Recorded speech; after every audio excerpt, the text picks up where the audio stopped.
आकाशवाणी. मंदार कुलकर्णी आपल्याला बातम्या देत आहे. ठळक बातम्या. सौर ऊर्जा गाव पथदर्शी प्रकल्पाच्या अंमलबजावणीसाठी मार्गदर्शक नियमावली जारी. देशातील एकूण प्रत्यक्ष कर संकलन सुमारे 24% वाढून 8,13,000 कोटी रुपयांवर. किरकोळ महागाई दर 3.54% दर 5 वर्षातील नीचांकी. शैक्षणिक संस्थांसाठीच्या राष्ट्रीय गुणवत्ता यादीत IIT मद्रास प्रथम क्रमांकावर. आणि इराणचे उपाध्यक्ष मोहम्मद जावेद झरीफ यांचा नियुक्तीनंतर 11 दिवसांनी पदाचा राजीनामा. आता सविस्तर बातम्या. सरकारनं PM सूर्यघर मोफत वीज योजनेअंतर्गत सौर ऊर्जा गाव पथदर्शी प्रकल्पाच्या अंमलबजावणीसाठी मार्गदर्शक नियमावली जारी केली आहे.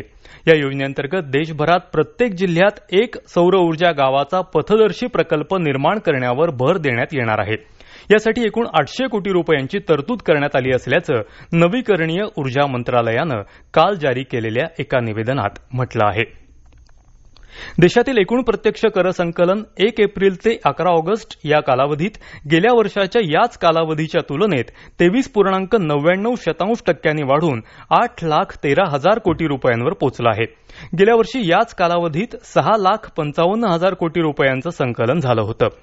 निव्वळ कर संकलन 6,92,000 कोटी रुपये असून त्यात वार्षिक 22.48% वाढ झाली आहे, अशी माहिती काल प्राप्तिकर विभागानं दिली. यावर्षी जुलैमध्ये किरकोळ महागाई दर 3.54% आला असून हा जवळपास 5 वर्षातला नीचांकी दर आहे.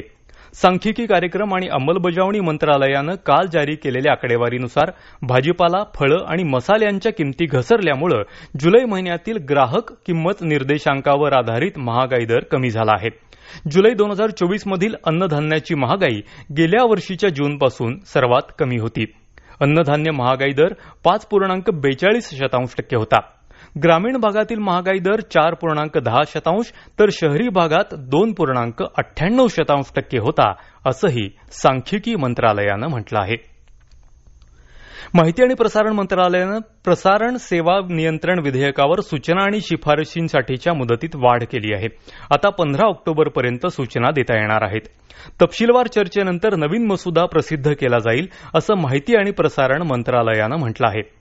गेल्या वर्षी नोव्हेंबरमध्ये मसुदा प्रसिद्ध करण्यात आला होता आणि संबंधित भागधारक आणि सर्वसामान्य जनतेकडून सूचना आणि शिफारशी मागवण्यात आल्या होत्या. आतापर्यंत विविध संघटनांसह अनेकांकडून सूचना, प्रतिक्रिया आणि शिफारशीही मिळाल्याचं मंत्रालयानं म्हटलं आहे. विविध भागधारकांसह बैठकांचंही आयोजन करण्यात येत आहे. आपत्ती किंवा दुर्घटनांची दृश्य दाखवताना त्यावर काळाचा उल्लेख करण्याबाबत मार्गदर्शक सूचना माहिती आणि प्रसारण मंत्रालयानं खासगी दूरचित्रवाणी वाहिन्यांसाठी जारी केल्या आहेत. नैसर्गिक आपत्ती किंवा दुर्घटना झाल्यानंतर वाहिन्यांवर अनेक दिवस बातम्या प्रसारित केल्या जातात, मात्र त्यात आपत्ती झालेल्या दिवसाचीच दृश्य दाखवली जातात. त्यामुळे प्रेक्षकांमध्ये विनाकारण गोंधळ निर्माण होतो आणि घबराट पसरते, असं नमूद करण्यात आलं आहे.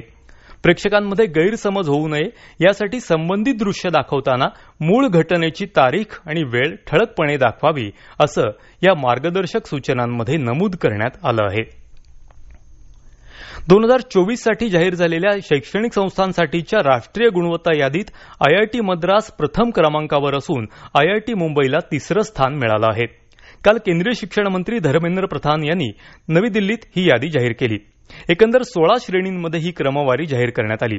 सर्व खासगी आणि सरकारी शैक्षणिक संस्थांनी या गुणांकनासाठी अर्ज करावेत, असं आवाहन प्रधान यांनी यावेळी केलं. या गुणवत्ता यादीत राज्य पातळीवरील विद्यापीठांच्या श्रेणीत पुण्याच्या सावित्रीबाई फुले पुणे विद्यापीठानं 3रा क्रमांक मिळवला आहे. यात पहिला क्रमांक चेन्नईच्या अण्णा विद्यापीठाला तर 2रा क्रमांक कोलकाता इथल्या जादवपूर विद्यापीठाला मिळाला. या व्यतिरिक्त सावित्रीबाई फुले पुणे विद्यापीठानं अन्य एका श्रेणीत 37वे स्थान मिळवलं असून विद्यापीठ श्रेणीमध्ये 23वा क्रमांक मिळवला आहे. हे राष्ट्रीय बातमीपत्र आपण आकाशवाणीच्या पुणे केंद्रावरून ऐकत आहात. राष्ट्रीय महिला आयोगाचं 2 सदस्यांचं पथक कोलकात्यात दाखल झालं आहे. कोलकात्यातल्या RG कार वैद्यकीय महाविद्यालयातील महिला डॉक्टरवर कथित अत्याचार आणि हत्या प्रकरणी हे पथक चौकशी करत आहे. काल या पथकानं पोलीस आयुक्तांची भेट घेतली. आज ते रुग्णालयाला भेट देणार असून आपला अहवाल राष्ट्रीय महिला आयोगाला सादर करणार आहे. दरम्यान या प्रकरणी भारतीय वैद्यकीय संघटनेनं केंद्रीय आरोग्य मंत्र्यांना पत्र लिहिलं असून निष्पक्ष चौकशीची मागणी केली आहे. या प्रकरणी निवासी डॉक्टरांचा देशव्यापी संप सध्या सुरू आहे. इराणचे उपाध्यक्ष मोहम्मद जावेद झरीफ यांनी नियुक्तीनंतर 11 दिवसांनी पदाचा राजीनामा दिला आहे. समाज माध्यमांवर झरीफ यांनी निर्णय जाहीर केला आहे. नवीन मंत्रिमंडळाच्या निवडीसाठीच्या समितीचे प्रमुख म्हणून आपण कामात समाधानी नसल्याचं कारण त्यांनी दिलं आहे.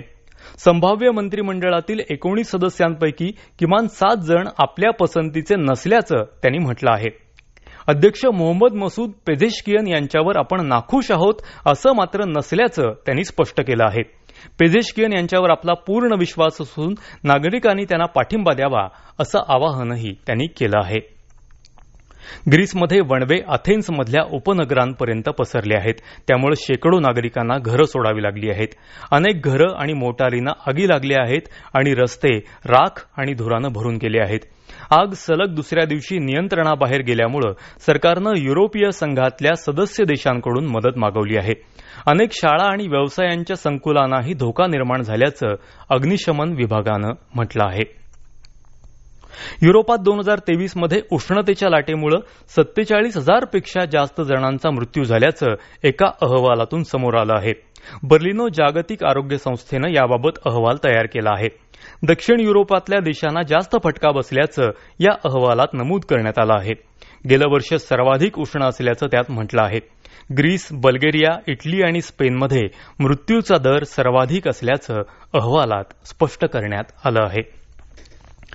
एक भारत एक तिकीट उपक्रमासाठी भारतीय रेल्वे, खाद्य आणि पर्यटन महामंडळ म्हणजे IRCTC आणि राष्ट्रीय राजधानी प्रदेश वाहतूक महामंडळ म्हणजे NSRTC यांनी संयुक्त सहकार्य केलं आहे.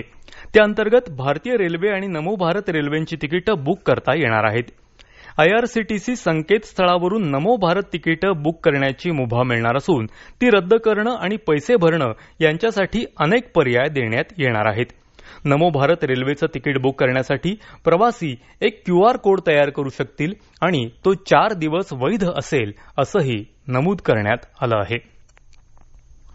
बिगर बँकिंग वित्तीय कंपन्यांना अर्थात NBFC मधल्या एखाद्या ठेवीदारानं वैद्यकीय खर्च किंवा नैसर्गिक आपत्ती यांच्यासारख्या आपत्कालीन परिस्थितीचं कारण देऊन ठेवीचे पैसे काढण्याची मागणी केल्यास पहिल्या 3 महिन्यांमध्ये ठेवीची 100% रक्कम परत करण्याचे आदेश रिझर्व्ह बँकेनं दिले आहेत.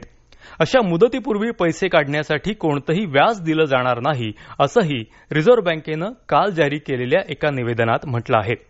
ठेवीदाराला या व्यतिरिक्त अन्य कोणत्याही कारणास्तव पैसे काढायचे असतील तर NBFC काहीही व्याज न देता ठेवीच्या 50% रक्कम देऊ शकतात. मूळ रकमेच्या 50% किंवा 5 लाख रुपये यापैकी जी रक्कम कमी असेल ती मुदतीपूर्वी दिली जाऊ शकते. तसंच ठेवीदारांना 14 दिवस अगोदर ठेवींच्या मुदतपूर्तीची माहिती द्यावी असंही रिझर्व्ह बँकेनं म्हटलं आहे. सध्याच्या नियमानुसार यासाठी 2 महिन्यांची मुदत आहे. हे बदल 1 जानेवारी 2025 पासून लागू होतील. इस्रायलच्या संरक्षण दलानं आपल्या हवाई दलातल्या अधिकाऱ्यांच्या परदेशातल्या प्रवासावर बंदी घातली आहे आणि खबरदारीचा इशारा दिला आहे. इराण आणि हिजबुल्लाकडून प्रत्युत्तरादाखल हल्ले होण्याच्या शक्यतेमुळे इशारा देण्यात आला आहे. हवाई दलातल्या कर्मचाऱ्यांना सुट्टीसाठी परदेशात जाण्यावरची बंदी तातडीनं लागू करण्यात आल्याचं हवाई दलाचे प्रमुख तोमर बार यांनी म्हटलं आहे. देशांतर्गत स्थितीत मात्र कोणताही बदल नसल्याचं स्पष्ट करण्यात आलं आहे. शेवटी पुन्हा ठळक बातम्या. सौर ऊर्जा गाव पथदर्शी प्रकल्पाच्या अंमलबजावणीसाठी मार्गदर्शक नियमावली जारी. देशातील एकूण प्रत्यक्ष कर संकलन सुमारे 24% वाढून 8,13,000 कोटी रुपयांवर. किरकोळ महागाई दर 3.54% दर 5 वर्षातील नीचांकी. शैक्षणिक संस्थांसाठीच्या राष्ट्रीय गुणवत्ता यादीत IIT मद्रास प्रथम क्रमांकावर. आणि इराणचे उपाध्यक्ष मोहम्मद जावेद झरीफ यांचा नियुक्तीनंतर 11 दिवसांनी पदाचा राजीनामा. याबरोबरच हे राष्ट्रीय बातमीपत्र संपलं.